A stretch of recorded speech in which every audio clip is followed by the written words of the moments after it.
Hello friends, back again with another at-home or travel workout from Kinetics. We'll go over our prep, sweat, and breathe portion today. So let's get things rolling.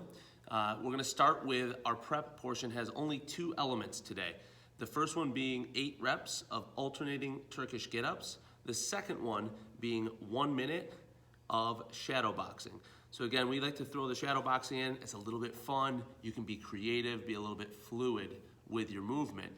The expectation is not that you are, a well-versed striker in any way, shape, or form, right? Loosen up, move around, keep yourself fluid and on the balls of your feet the entire minute. Okay, just a nice way to mix it up.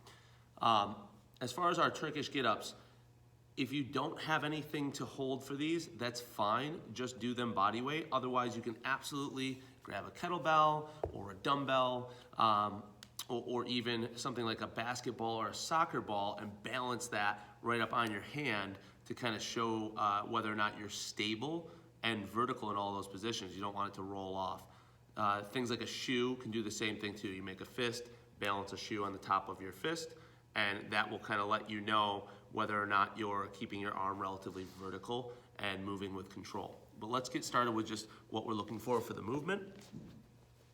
So I'm gonna use this kettlebell for today, just so you guys can see what we're doing here.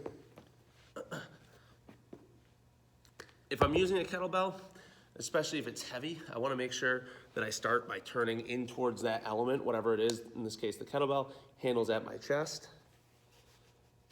Okay, I'm gonna roll onto my back, press that bell up. Notice the same knee as the side that's holding the kettlebell, right? That knee is bent, that foot is flat on the floor.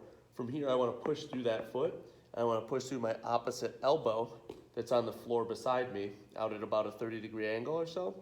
I wanna push through that elbow and that foot and sit up across my body, looking at the kettlebell, my arm stays vertical. If I don't have a weight, I'm still holding my arm up like this, pretending like I have it, right? Or I'm balancing my shoe.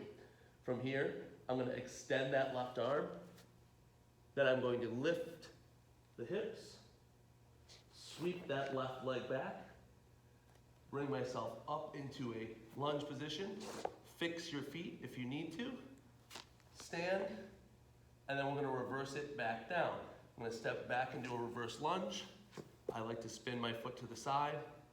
I'm gonna take my left hand and trace it down my left thigh, reaching away to create space so I can sit through with my hip extended. Butt comes down, elbow comes down, shoulder, shoulder. That's 1. With no weight, I'll go right to the other side. The same thing's gonna happen, that way you can get 2 angles here. So left arm is up.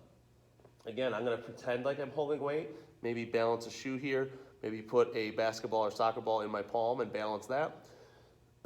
But for today, I'll just make a fist. I'm gonna push through my left foot and my right elbow, bring myself up across. From here, I'm gonna extend this right arm. I'm gonna drive my hips up, sweep my right leg back, bring myself up into the bottom of a lunge. If I need to adjust my feet, I do so. Stand, and then repeat in reverse order. Coming back. This is where a lot of people get kind of screwed up on this. When they put this knee down, instead of reaching back and sitting back towards my heel, I want you to make sure that you are reaching out to the side. That creates a lot more space for me to kick my foot through. Butt comes down, elbow, shoulder, shoulder. Okay? We want to see control with this movement at each point. If you are doing this unloaded with just body weight, slow it down and really emphasize the pauses at each spot. Okay? That'll add a little bit of a challenge to it as well. See if you can go through these kind of real slow and controlled. You can do that with weight as well, right? But we want to make sure we're hitting each of those positions and we're not just kind of flopping to the ground when we come down especially. And like I mentioned, the big point that we see a lot of people kind of screw up is here when they're coming down, right? That they sit back on this heel rather than sitting out to the side to create space so that I can sit this leg through.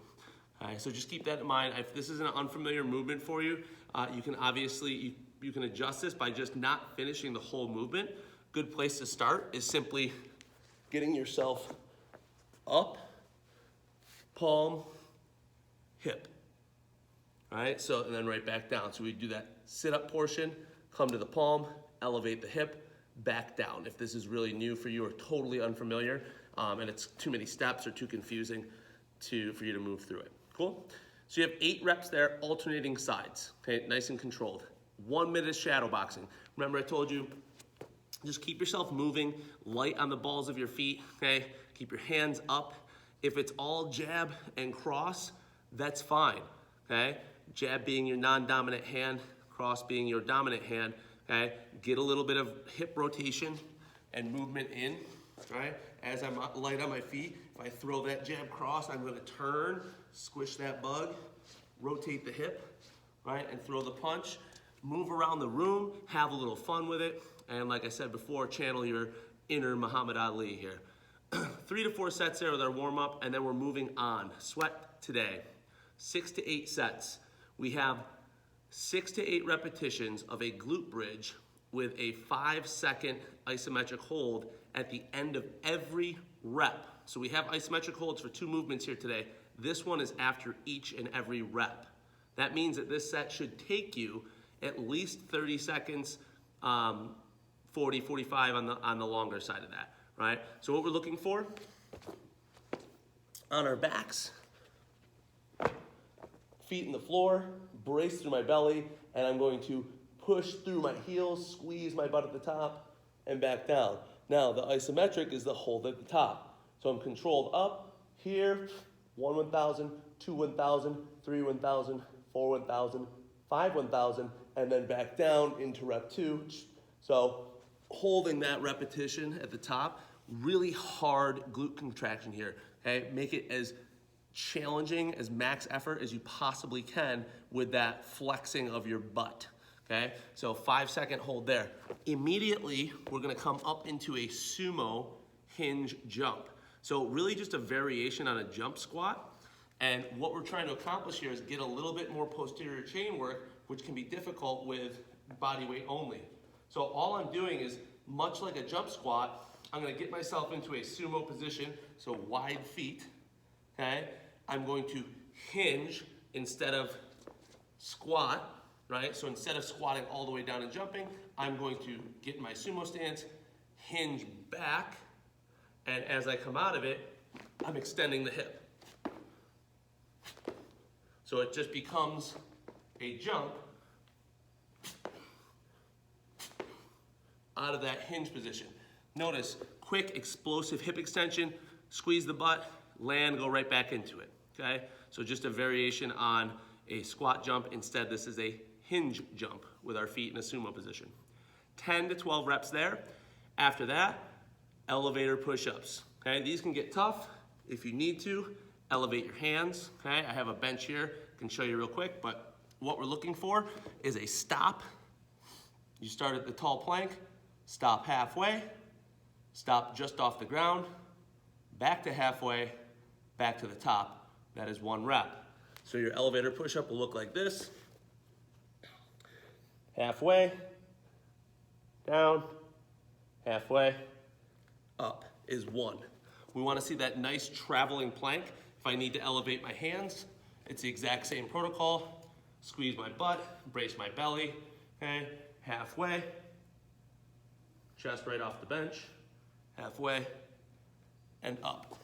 Okay, notice in both examples, it's like a traveling plank, right? From the back of my neck down to my heels, it's a nice straight line, okay? It all moves together.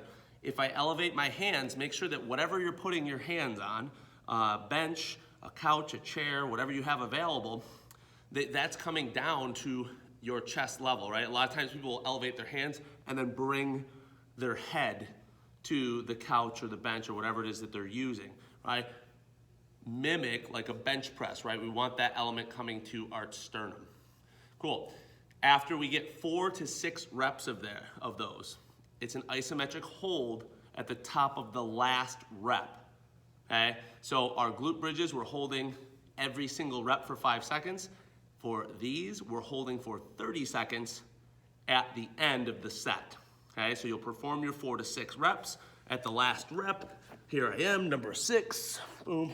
I didn't do that right. Here, here, here, here. Now I'm done, and I'm just gonna lock in this plank position for 30 seconds. Cool?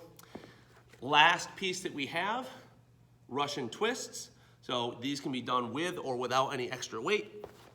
You can choose to either keep your feet planted on the floor, and we're gonna reach side to side, rotating the torso, okay? Or elevate the feet, same exact movement. I can kind of interlace my fingers and bring my knuckles to the floor, okay? Or I can hold a kettlebell or a dumbbell, a weight plate, a backpack, anything that you might have available for you that you can load this movement up, you're welcome to do that. 20 to 24 total reps here, okay? So you count every rep, 20, 24 reps, and we go back to the beginning. Keep in mind, as far as our prep and sweat go, based on the amount of time you have available, adjust how many times you cycle through, right? Based on your current fitness level, so on and so forth, right? So we give some ranges here in terms of both reps and sets. So if you have a pretty limited amount of time, keep the prep to only 3, keep the sweat piece to only 6, and you should be able to get in and out of this thing relatively quickly. We come to our breathe portion. Once we're all done with those, and we have 5 minutes in a child's pose. So getting ourselves into that good child's pose position, sitting my butt back towards my heels, my knees are spread about shoulder width, just outside of there, and I'm gonna reach, walking my hands forward and relaxing my chest and head down towards the floor. Once I find myself there, 5 minutes, deep diaphragmatic breathing, eyes closed, right? Really trying to elongate all 4 sections of your breath. So the inhalation, the hold, the exhalation, and then the hold of that exhale. So we're trying to lengthen each part of that while we go through this breathing practice. And remember, if you have some time to extend this to 10 or 15 minutes and kind of combine it as a little bit of meditation and breath work, that's a great, great idea. If you can do it, I highly recommend it.